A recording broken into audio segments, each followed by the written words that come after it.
Welcome to the Dalen Show. And welcome to episode number 8 of Cardinals Talk. I'm Dalen Flowers. He's Russ Edens, and we have a lot to talk about, my friend. Cardinals, after 2 series, sit at 4-2, have won both series against the Rays and the Mets. The JJ Weatherholt experience is here and has not disappointed. Let's see. Mets series, the bullpen is looking a little bit better, so we'll dive into that after the Rays struggling series. And I love to talk to you about Mason Wynn and Pedro Paez today as we get going as well. But if you're new to the series, I'm Dalen Flowers. He's Russ Edens. We are 2 college students here at Ole Miss, and we love the St. Louis Cardinals. And so welcome to episode 8 of Cardinals Talk. Make sure you check out the first 7 episodes, most recently episode number 7 last week before the season started. As well, if you're new, hit that subscribe button, leave a like, and comment your thoughts about the team at this point of the season. What are you liking? What are you not liking? And anything that you maybe will want us to talk about in future episodes as well, man. So appreciate you guys tuning in. We are so excited to be here. Russ, how you doing, my friend? I am doing well. Kind of surprised at the 4-2 start, but we'll get into that today. Yeah, man. I definitely am myself as well. There's a lot to talk about. I saw there's like a picture floating around social media yesterday about like the Cardinals payroll compared to the Mets payroll. And I've seen some Mets fans obviously not happy. And I think that, the Mets kind of beat themselves up in the series, honestly. And I'm glad that the Cardinals found a way to win those games and didn't allow the mistakes of the Mets to not kind of liver over in terms of not allowing them to win that game. So very proud of the team and obviously winning the Mets series. But I guess right now, just starting, man, just 4-2 over the first 2 series. You've won the both series. Overall, how are you feeling? Like again, expectations are low, but I think this is as good as a start that anyone could have really asked for. Obviously, there are some things or tweaks, and nothing's ever just going to be perfect. But like the team so far is looking really energetic and is seeming to have a really good bond and are winning games at this point, man. Yeah, it's definitely a lot of fun to watch. I've actually tuned into several games this year.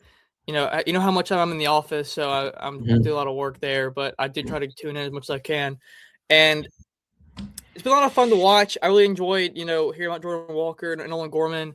Mason Wynn hasn't got going yet, and then of course, Weatherholt had 2 big storylines last weekend to open the season. So it's been a joy to watch so far, and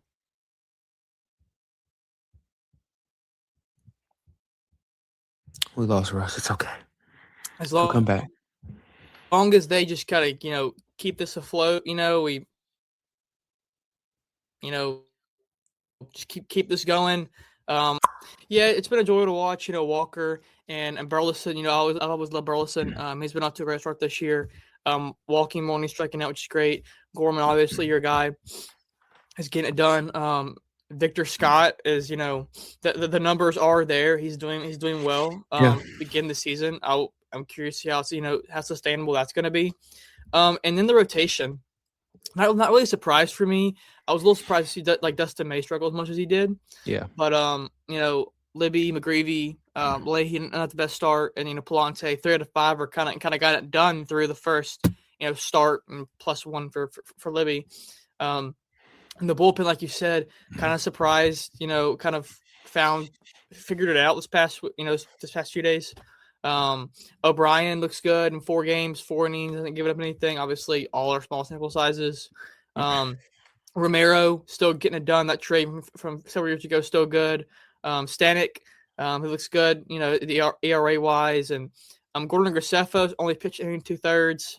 Nothing crazy there, but still not bad. And I think he's kind of found his role in the bullpen. He can really help there. And of course, you got a few guys like Pushard and Roycraft, Savanson, that are just aren't getting it done right now. But I think the bullpen's kind of figuring it out a little bit, and we'll see where they go. But right now, this team can kind of hit. They can figure it out. So as long as they do have a day off today, Tigers coming up, and that'll be the first real road test of the year. Yeah, man. I guess I want to first dive into, pitching. I said this before in the first episode to kind of start last week to get back into this season. I think a lot of people, in terms of obviously the moves that happened and Helsley's has been gone now, and Sonny Gray is gone. I think a lot of people just had question marks about who's going to be that guy. I necessarily didn't see much concern in this rotation. Again, we're in a rebuild situation, but I thought the rotation that we had in terms of starters is really good. Now, you mentioned this, and we kind of talked about it last week, that it was those guys that now had to move up into the starting rotation that was going to eliminate some of the arms in the bullpen. And we saw that struggle in the first series against the Rays. I want to read you some stats, man. So in the bullpen against the Rays, 13 inning pitches, 24 hits, 16 runs, 8 walks, only 9 strikeouts, and a 10.38 ERA. And so I thought that was interesting. But against the Mets, and again, we know it's early, and it's a long season. But against the Mets, 13 inning pitch, only 5 hits, 0 runs, 7 walks, and 9 strikeouts. So I think for me, and you mentioned this last week as well, it's just how do you grade success for this team? And right now, again, we know it's early and, we're not jumping on any guns or anything like that. But this is success for me right now. It's how are you allowing yourself to be confident in your abilities and just fight? I think that, in the first series against the Rays, you saw – what was it, the first game of the season, and this team goes down like 6-1 in the fourth inning or something like that. I can't remember the exact inning or how many, but they gave up, a lot of runs when Libby came out, and then right after that, boom, boom, boom, hits, and then Burley leads it off and then comes back with a 2-run home run to win the game. And I'm seeing a lot of fight and energy from this team right now, and that's exactly what I wanted. The bullpen struggled in the first series, but they picked it up against the Mets, and that's all you can ask for. I think that Libby, Pallante, have looked really, really good so far, and I'm excited to see what they're going to be able to do for the rest of the season. And again, it's all about staying healthy. Like, can this team, rotate properly and keep guys healthy? And I think if you're able to do that, you'll see guys like JoJo Romero, who really came on against the Mets and really provided strongly. I'm really, fascinated to see how he's going to look throughout the rest of the season because he's looked good so far. If you can just stay healthy, I think this team is going to be able to compete a little bit better than I think I personally thought, and most people around baseball would have thought. I'm not saying this is going to be a strong push for playoffs, or I'm not going to say this team is going to be a World Series contender, but I think we're going to see a quick uprise in potential a lot quicker than maybe we would have thought at this point of the season. Yeah, I think as far as the rotation goes, Libby's FIP is a little high right now. He did a lot of hits against Tampa Bay in his first game. I think he gave up 2 or 3 hits yesterday, maybe. Like I remember a notification was like there's 1 hit combined, and it's like the 7th inning already. So definitely think there's something there. The WHIP is 1.1 right now, and home runs per 9 is. I mean, obviously it's just so early in the season; it's kind of hard to tell. Or hits per 9, but ultimately I think if he can just figure it out, I mean, he doesn't have to throw shutout innings or no-hit innings every game. He doesn't need to be that guy. But I look forward to seeing what the staff can do. Yeah, and again, I don't think he needs to be either. I mean, I'm impressed right now. I know it's 2 series in, and you're probably saying, Dalen, why are you that impressed? Again, my expectations were low. I thought, honestly speaking, that there were going to be a lot more struggles on both ends. But offensively, as we can dive into that too. Well, actually, really quickly, again, shout out to the pitchers, man. Kyle Leahy looked really good this week. McGreevy has looked pretty decent as well. I'm liking Riley O'Brien too. I think he has a little bit more ways to go to find his fitting within the organization, but I'm really liking what I'm seeing from him in the arms. But offensively, man, I guess we start with number 1, the rookie JJ Weatherholt. First game, first career hit and home run. Got a walk-off against the Rays as well. Implemented some big hits yesterday to help the Cardinals beat the Mets and win the series. Again, we know it's 6 games in, but he's looking like every bit of the potential that Cardinal fans wanted and hoped he would be. He's seeing the plate really well. He's looking pretty strong defensively. And reading the game really well and just fitting in. I feel like it's always hard, no matter how good you are as a rookie, to kind of fit in, come in, and make a name for you. So he's done that so far. The players seem to rally around him and love him, and I love that. I don't know if you've been seeing on social media, but they've been doing the rally videos after the games, after winning. They're just saying shout out JJ or shout out whoever is the player of the game. And so I love seeing that and the energy around the guys, and just really being attentive of being JJ's mentors. And so I'm just happy that he's being successful so far, and obviously there are going to be some bump in the road. But I guess so far, Russ, what are you seeing for him that has made him just I guess, stand out so far? And how are you kind of evaluating how he's looked in 2 series so far to start his major league career? Well, he's been leading off, which is kind of Yeah. important. And I think it's really important to give him as many at bats as possible, and that's been great. He's gotten some good opportunities, like yesterday. He had the 4th shot at home and the 11th to keep the game going. Yeah. Or I guess it would have gone no matter what, but to keep it tied, I should say. So I think he's got chances. In the leadoff spot, he's got chances to shine and lead off and be in those and put himself in those situations. His OPS right now is at 721, which is good. I mean, you're not going to win Rookie of the Year with that, but I think if for the first 6 games, I don't have a problem with it. He's going to figure it out. That's the point of being a rookie. And I just think he's playing relaxed. I mean, there's no pressure. If he goes through a slump for a month or so, it is what it is. It's not like he's playing on a World Series team right now. Yeah. If he was on the Dodgers, it'd be different. The Dodgers are saying, okay, well, we got these aspirations. We can't have you do this. We need to win. But in the Cardinals case, they're not really worried about that. So yeah, I don't think that. I think he's playing relaxed, and that's kind of why he's kind of having the success early. I love that point that you make because I guess necessarily from a media standpoint, you may say that guys like Jordan Walker and Nolan Gorman don't have pressure on, or I mean, have a lot of pressure on them, but I'm not seeing that from them or any of the team, and I love that. I think it's really making a good spark from them, and I just hope they keep it up, man. Like we've seen this before that. Gorman kind of gets out to a hot start to start the season, then kind of struggles. And again, not asking him to bat 350 or anything. I'm just consistency, man. Consistency is what was key for him. And again, this offense so far, man, I would say surprised me. I think I kind of expected them to be where they are.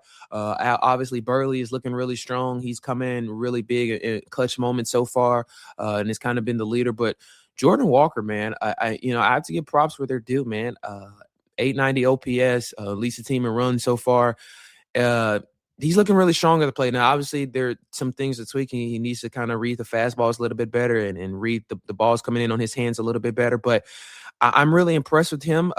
He's moving around the outfit a little bit better, and obviously that will come better with time and more patience and practice. But I'm really, really excited to see what this offense is going to do. I mean, Victor Scott has looked really decent, like you mentioned earlier, and I'm really excited, as you said. Nolan Gorman is my guy. Leading the team with 2 home runs so far.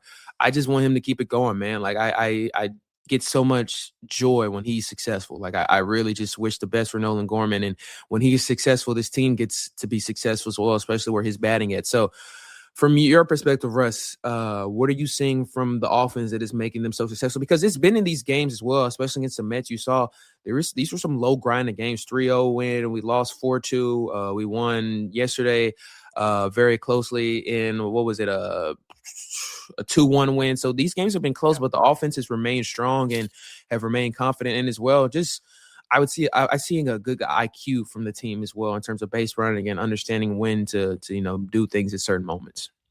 Yeah, I think it's just an ability to not give up ultimately. Yeah. Yesterday they weren't really good with runner score position. I don't know the numbers fully off my head, and I would look it up, but my computer probably crashed.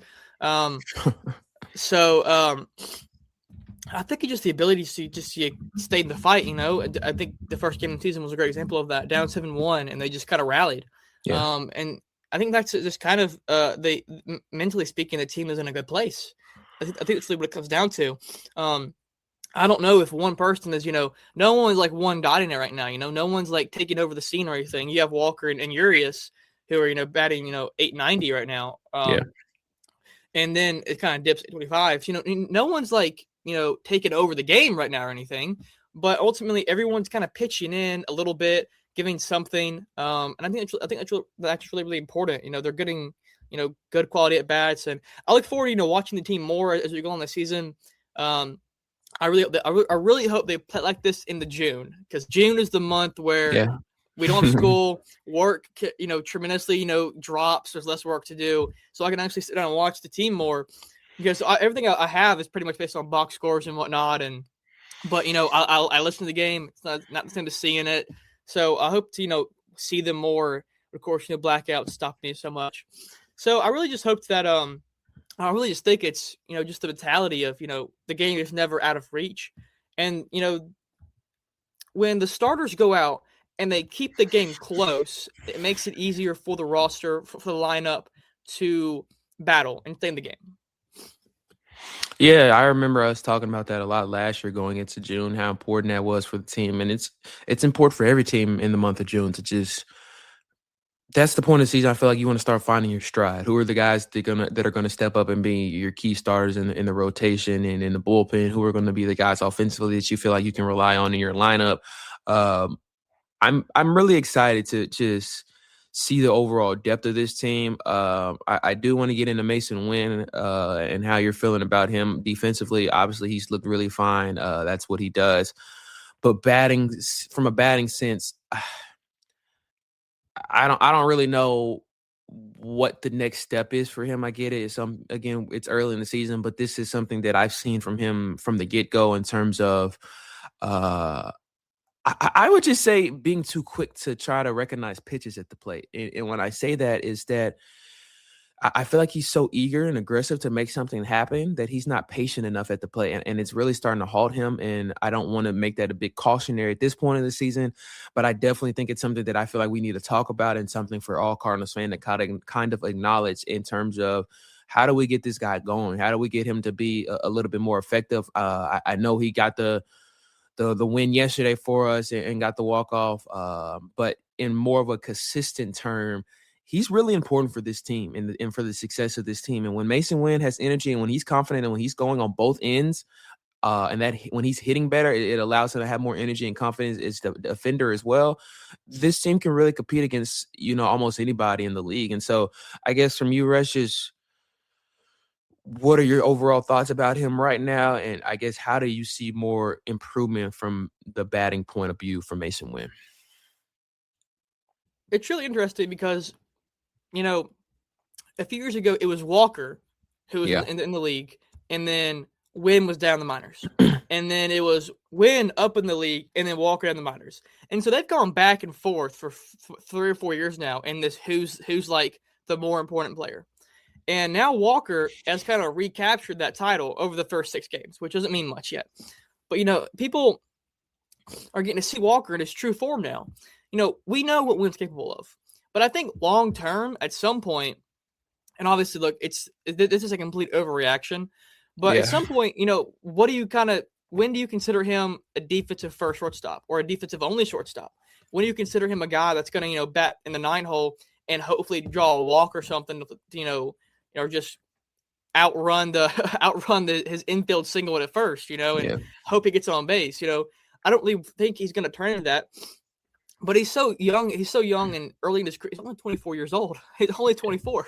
So I don't think you can say that for several more years. There's still he's a major league shortstop. That's where he's going to be the rest of his career. I think there's still plenty of time for him, kind of turn it around. Obviously, there's still 150 something games to go in the season. So I would say right now I'm not really worried about Mason Wynn at all. I think you just got to give him opportunities, let him keep going out there and let him figure it out. Yeah, I'm not worried about him all either. And before I keep going about Mason, I want to send my prayers up to him. I know he was involved in a car accident last night. And I just want to send my prayers and love to him and make sure he's okay. I guess reading news, it doesn't seem that bad, but sounds like some weather was out in St. Louis last night on the roads and something happened. So I just want to make sure he's all right. The prayers up to him and his family. Again, I'm not concerned either. It's early. And I don't think at a point where I would say I'm even concerned in like June. I just think that with the expectations that he has had since he's gotten to the league, and for obvious reasons, you would hope to expect more. And I think the 9-hole position is a good point for him. And I really just hope mentally he stays confident and focused on his abilities and not worrying about anything else, not allowing the pressure of if he is going through a slump to get to him. I just want him to stay focused, stay working, and stay getting better. So really excited to see how the season turns out for him. And as well, I want to get into Pedro Pais really quick. Again, overreactions. It's early in the season. At what point do you feel like, and I don't want to rush Jimmy Crooks because I want him to stay down and kind of develop, but at what point do you feel like a call up to Jimmy Crooks needs to be, I guess, on the mind of the front office? Because I want Pedro to see, obviously, I want all our players to succeed, but I'm just not seeing it from him, and I don't know if he just needs to go down and maybe get some a new boost of life to work on some new things. Maybe I am overreacting a little bit, but I really don't. I have a lot of question marks about can Pedro Pages stay up right now, and so I guess I just want to hear from you. What are you thinking? I don't want to rush Jimmy Crooks right now. He's still very, very young, and I think he needs to be develop a little bit more in the minors before I can say he's ready to be called up. But at the same time, I feel like trying Pedro over and over again right now is going to be a bit of a stretch. And I hope to see something different over the next 2 or 3 series. At least before going into June, can we see something different from him? And I really hope that changes my mind a little bit.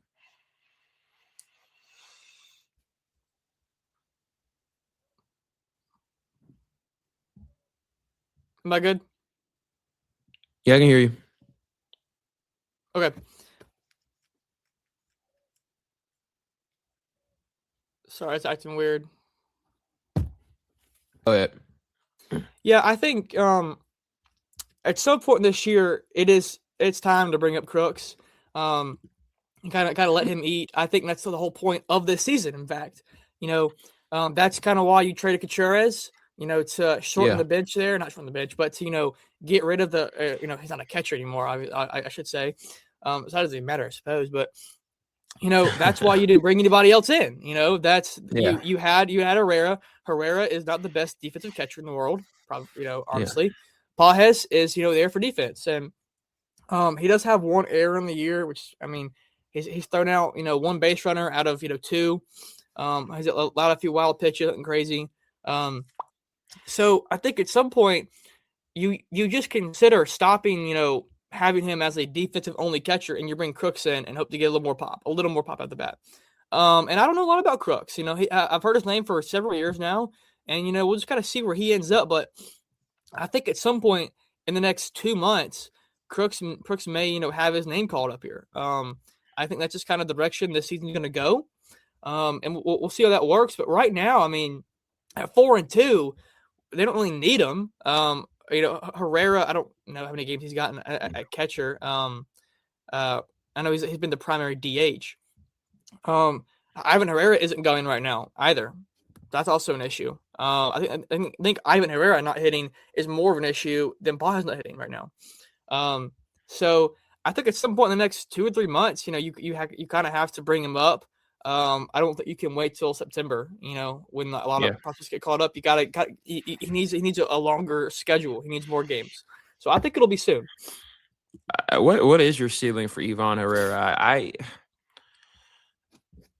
He obviously has some power and can make some home runs happen every now and then, but he's important for this team and we need him to be successful. But again, it seems like a reoccurring, I guess, conversation or thoughts about some of these players on this team is that at this point, it feels like they should be getting along further than they have been over the last 2 or 3 years, and they're not. And so I guess, what is your ceiling for Ivan Herrera? Do you think he's able to find something and get it going? Because again, like you said, and I said this as well, I think around that June point of view, late June, it's time to start making those calls in terms of can Pedro stay up or can Ivan Herrera stay up as well? Yeah, I think for Herrera, the ceiling is a guy who can drive in, 80, 90 a year, hit 20 and 30 homers. I think that's the ceiling for him. Right now, it's not anywhere near that. I don't think he hasn't left the yard yet, only the 4 RBIs. Counting stats obviously don't really matter. We're 16 in the year, who cares? But his OPS plus, which is the same thing as it's the baseball reference of weighted runs created plus, in case you're counting. It's not even 70. It's 69. Yeah. So I'm a little concerned about him so far. He's played in all the games. He's got 27 at bats so far. I think it's a slow start. I mean, if he gets 4 or 5 more hits in the next 7 games, he's probably close to that 700 mark, if not over it.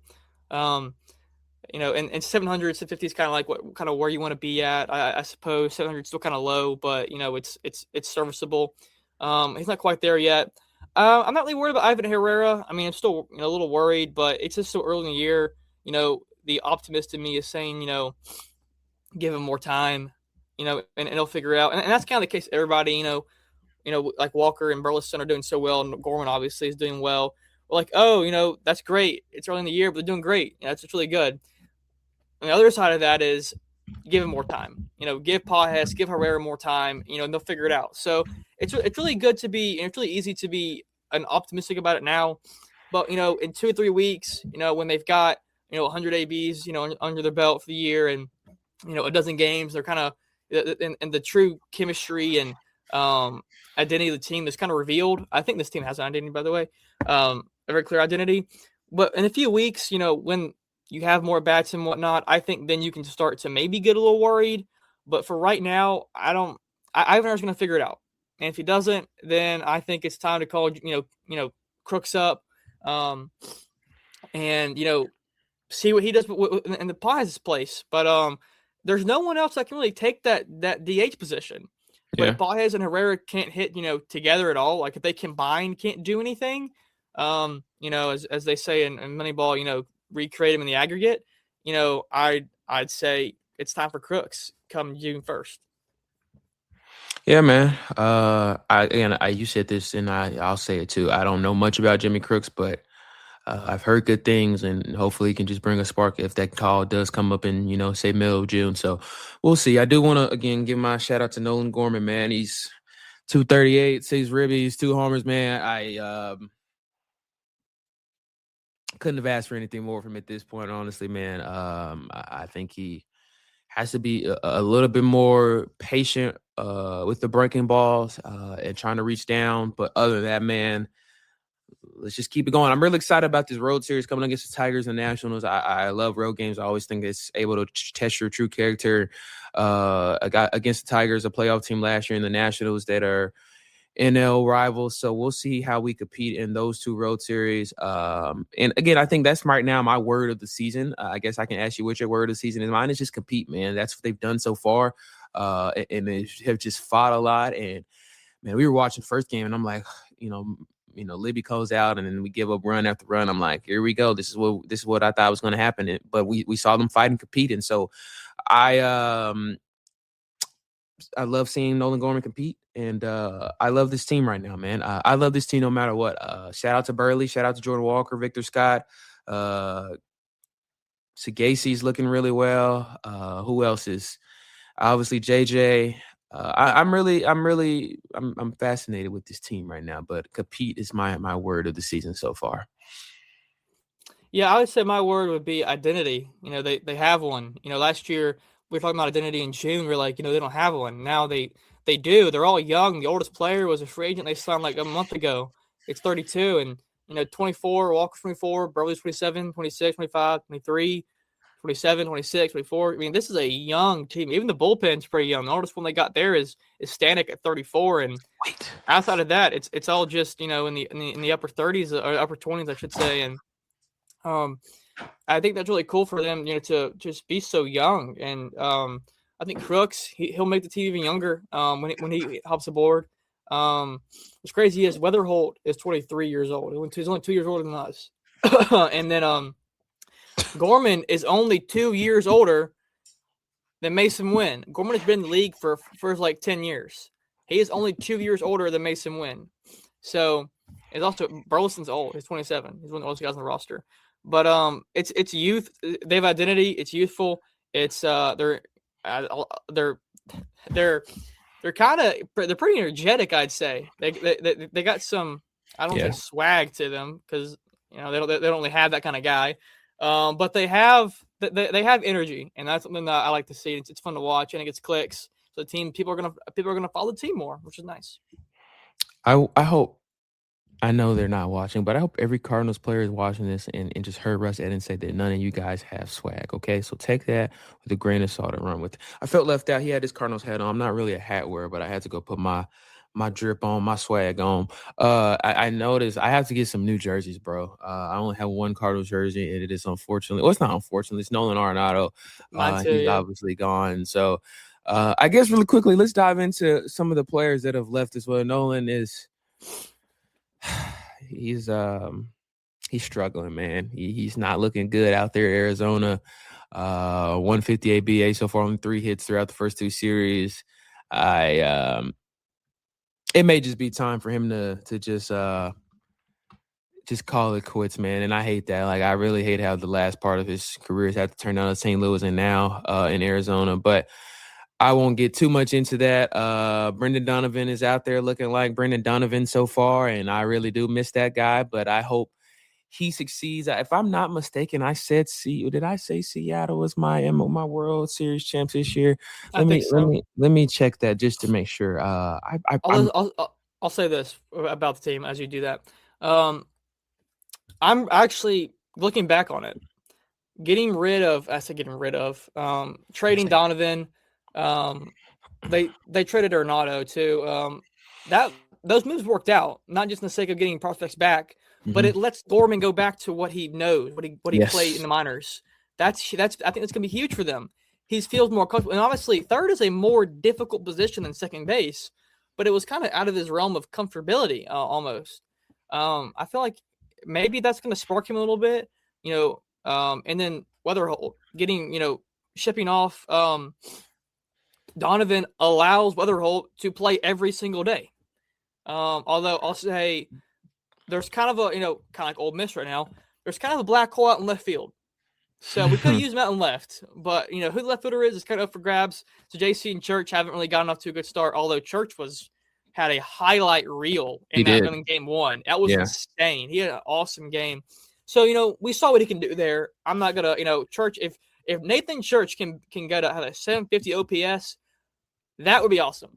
Yeah. That would be great. That would make him play in the lineup, against righties every day or against, whenever they are in, I guess. Yeah, because he let me check stats really quick. He has 2 stolen bases already. We know that his speed is effective for this team. So if he can keep that up, I think that this team has not had speed in years, by the way. They don't steal bases, from what I remember, which is so annoying. Still more bases. It's a new thing. It's back. Steal bases, please. It's fun. Yeah. It's swaggy, right? Yeah, it's definitely something that I hope to see more of. I just think that's just not been the repertoire of the players of the team over the last few years. But I'm hoping Victor can kind of get. I think JJ has a little speed behind him too. That maybe able to keep going and get some stolen bases. But I did. So I had to check just to make sure. I said Mariners over the Dodgers, and Russ said Blue Jays over the Brewers in the World Series. I don't know about that one, buddy. But so shout out to Brendan Donovan, man. He's 417, exciting, 4 RBIs. It's different. Well, not different, but I'll say what my Athletics going to the playoffs. That's different. Right. Oh, I do want to ask you really quick before we kind of wrap things up. Head tap, man. How you feeling about this ABS? It was something that I guess I've been so out of the loop over since the season ended last year that I didn't even know ABS was a thing. Obviously, I feel like it's going to have some controversy that already has started with it. It reminds me of VAR in soccer, but do you feel like at this point it's going to? You see maybe in 4 to 5 years, just umpires be out the game completely, or do you think they'll stay forever? And how are you liking it so far? I mean, it works. I can't remember what game it was. I can't, but it was a clear right down the middle strike, and the called it a ball.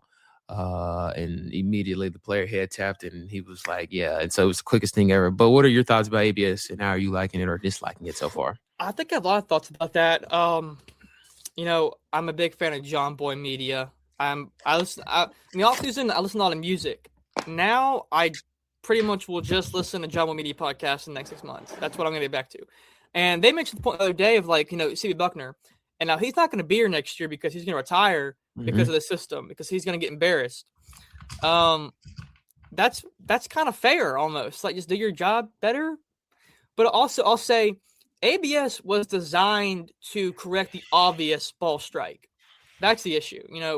When the ball is right in the middle, the umpire, just misses it, human error. It's meant to fix that. And then, secondary is it's going to reward those who have good eyes that can tell, oh, that was a ball, or, oh, the catcher knows his own well, that was a strike. It's going to reward those people a lot. Those who don't have a good eye are going to get punished. Are going to get punished with this, and a lot of players probably aren't going to be allowed to use this sort of system because they don't have a good eye for the zone. And catchers pitchers are never going to use this. Pitchers should never tap their head. It should be catchers and batters only. So I'm a little. It's dramatic. It's a soap. It's a soap opera right now. I'm really curious to see what happens with all these umpires in the next few months. Like, because the umpires, in case you don't know, they have a union. They are Yes. unionized. Yeah. So I don't know what they're gonna do. I'm sure they're plotting something evil right now or something crazy. So we'll see how that goes down the road, and I look forward to seeing that. But like I said, it was kind of designed to fix the obvious mistakes. And by the way, the Cardinals, last time I checked, haven't had a single challenge or a single successful challenge. Maybe I don't know. Yeah, we I want to say maybe Sagasi used one yesterday. Yeah, Or I'm pretty sure it was Sagasi if I can remember correctly, and it wasn't successful. It was borderline, yeah. but it was called a strike. I think I saw the graphic. Like the Yankees were the most successful with it. The Cardinals had like none. So, I feel like as a youthful, energetic team with Bloom at the excuse me, at the helm of everything. I think you kind of have to find a way to use this to win. There has to be a way to use this properly. There's no system for this. Teams are just going at this and like just tapping their head at random sometimes. There has to be a way to strategically use this, and I think the Cardinals can, steal a few wins from this really small change. It's a big change, but from this thing, find a way to win in the margins is kind of the way smaller teams win. And that's what the Cardinals can do. If they can find a way to win and with this system, they can sneak out a few wins and maybe, be a little more successful. But the thing is, once everyone figures it out, the secret's out. Currently, no one has this figured out. So the Cardinals got to jump on this now.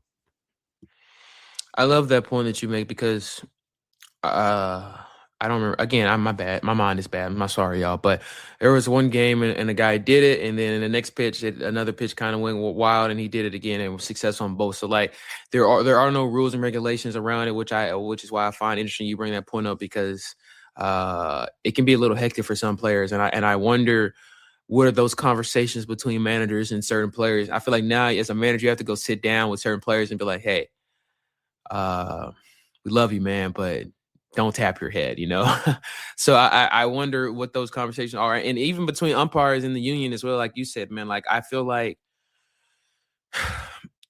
they are almost going to see it as them losing respect around the game. And, I don't know if that's necessarily going to help them or not, because here's the thing. I always like to remind people, because I referee basketball, that they are humans. But at the same time, it is their due diligence to make the right calls. And again, they're humans and they make errors sometimes. So I like it so far, only because I think it allows the game to be more, I guess, equal. But the thing on top of that is there also adds a dynamic, a bit of controversy, a bit of the soap opera, like you said, when the call is so borderline that you're like, as an umpire, I'm glad you made that call because he could have gone either way. But now with the ABS, you're like, that takes away from that. So I'm excited to see how overused it gets throughout the rest of this season, because I think it's going to. We've already seen it a lot in the first two series for teams that it's going to be kind of utilized strongly. So we'll see what that is going to look like moving forward. But I guess any final thoughts, Russ, as Cardinals head to Detroit and then Washington for 2 road game series before coming back home? Yeah, I think this is a great opportunity for McGreevy to continue what he's done. In the game one, had a lot of momentum there. Only pitched, I say only pitched 6 innings. Didn't give up a hit. Only walked 2, 5 strikeouts. I'll say we need a little more swing and miss. Combined, our rotation has had 4 strikeouts, 5, 1, 3, and 3. Need a bit more swing and miss out of the guys there. That's going to help you in the long run, or in those short series, like in the postseason. If they sneak in the postseason, you gotta strike people out. That's what wins series. Bullpen kind of same thing. Not a lot of swing and miss there. Not a lot of strikeouts so far. So hopefully we can get somebody, or we can unlock that tool here soon, and it's gonna be a good series. Ultimately, I don't think they gotta go out and sweep them or anything. The Tigers are coming off. They got swept by the Diamondbacks. Yeah, so they're kind of on their back foot right now, going to their home opener. So we'll see how it goes this weekend. It'll be an exciting series, and they got an off day today, so they can recuperate, and let's hope Weatherholt and the guys keep going. Yeah, man. Compete. That's all I can say right now is compete. I love the point you also bring up about getting more swing and miss. I just think our pitchers need to be a little bit more aggressive with those first pitches. I'm noticing a lot of 2-0 counts and then having to fight back. And even then, when you get a 0-2 count, I think there are sometimes a lot of pitches that are thrown that are not competitive at all, and then you're making yourself have to give out more energy when not necessary. So see how Cardinals do against the Tigers and Nationals on the road. We hope to be back next week and kind of talking about those two series, but appreciate you guys tuning in, man. Episode number 8 of Cardinals Talk. We hope you enjoy. Like I said earlier, if you're new, hit that subscribe button. Appreciate the new milestone, and leave a like. Comment some things that you, again, want to hear us talk about. What are your thoughts about the Cardinals over the first 2 series? What can they improve on? What are some things that you thought have looked really good so far? And as well, JJ Weatherholt, just give me your thoughts about him. I'm excited to see what he's going to be able to do and how he's going to be able to continue finding some success. But Cardinals fans love him. I love him. Baseball world loves him, and it's good to have a really good rookie within the mix and have a young guy that loves baseball. So appreciate you guys tuning in, man. We will see you guys next time. Thank you.